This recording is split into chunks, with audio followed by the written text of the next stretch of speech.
Hello, my diamond. SheilaTruelove here with you with a story time. I loved him more than anyone, and he destroyed me. She says, so I found out Thursday that after 18 years of marriage, my husband is a lying, cheating bastard. In my heart, I had a feeling he might be, but he lied to me and swore to me that he wasn't. And out of the blue, on Thursday, I get a Facebook message from the other woman telling me everything. Pretty bold of another woman to message a wife saying she's sleeping with her husband, and in the tone of the message, like she was proud of it or something. This has been going on for over a year. I'm absolutely devastated. I can't eat, I can't sleep. It feels like he stole the literal air out of my chest. My heart is literally broken. He says he is sorry, like every man says, and he wants to work on things. Hopefully, I can see some actions that would show this, but I haven't yet. Our marriage has been far from perfect. Whose is? But I can honestly say I have been a faithful wife every day of the last 18 years.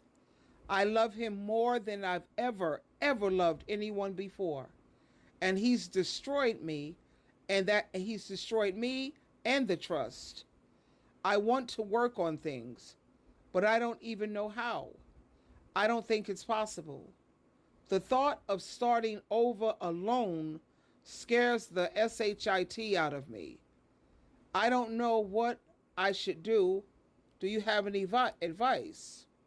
So my advice is I can't even imagine how devastating that must be. Better yet, I can imagine, because I've been in a relationship with cheating men.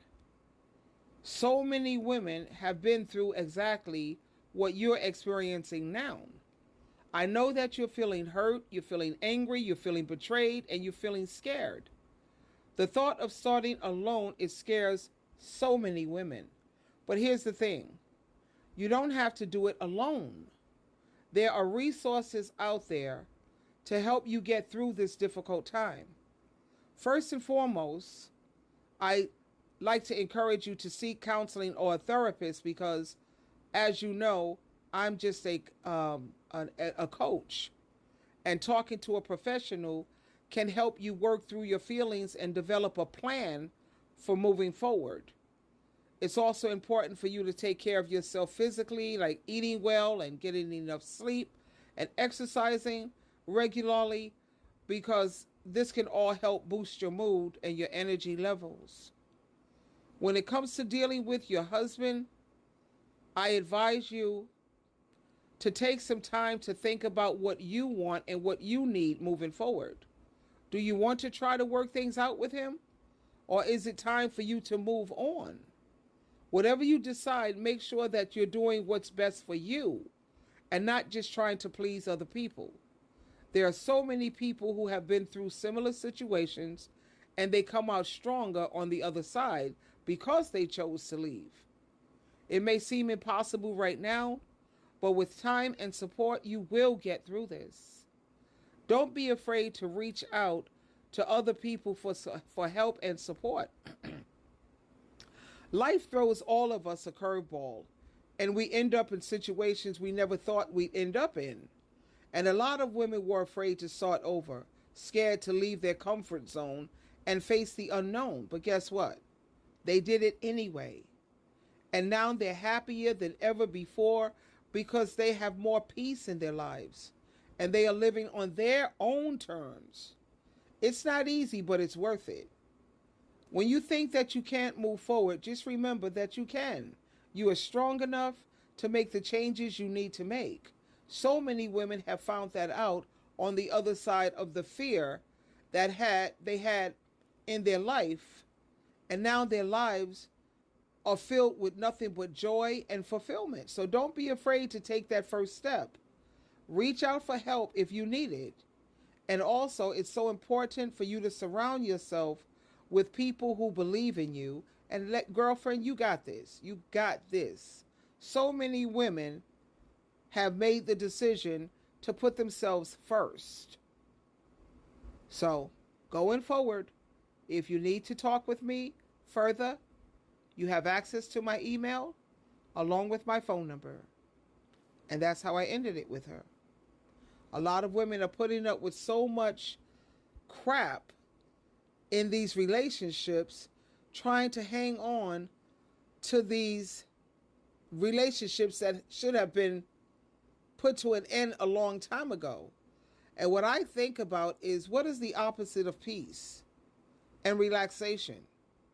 The opposite is arguments, misunderstandings, jealousy, rage, abuse, agitation, being disrespected, constantly fighting, worration. You're always upset and frustrated. You know, that's what I'm noticing that women are getting from these relationships these days. That's why when I look at 1 Corinthians chapter 7, verse 8, verse 28, verse 38 and 40, and it clearly tells you that if you get married, you will have a lot of trouble.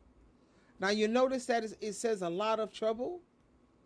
I think the Bible makes it very clear that in this imperfect world, we're going to have pressure from all sides.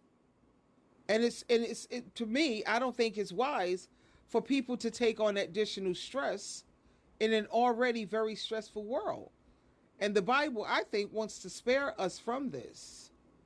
I know when I come from work, I work hard. I don't want to come home to a bunch of arguments or walking on eggshells or feeling uncomfortable in a place that's supposed to be my sanctuary and my place of peace. I don't want to have to waste my last good years stressed out. I want my life to be peaceful, and I want it to be filled with a lot of joy. And I love freedom. But anyway, that's a decision that each and every one of us have to make personally. So there you have it, my diamonds and my Teletubbies. Feel free to text me, email me, or I have my phone number. You can send me a text and an email or calls, and we can set something up in case you're struggling with something. You don't have to fight and be in this alone.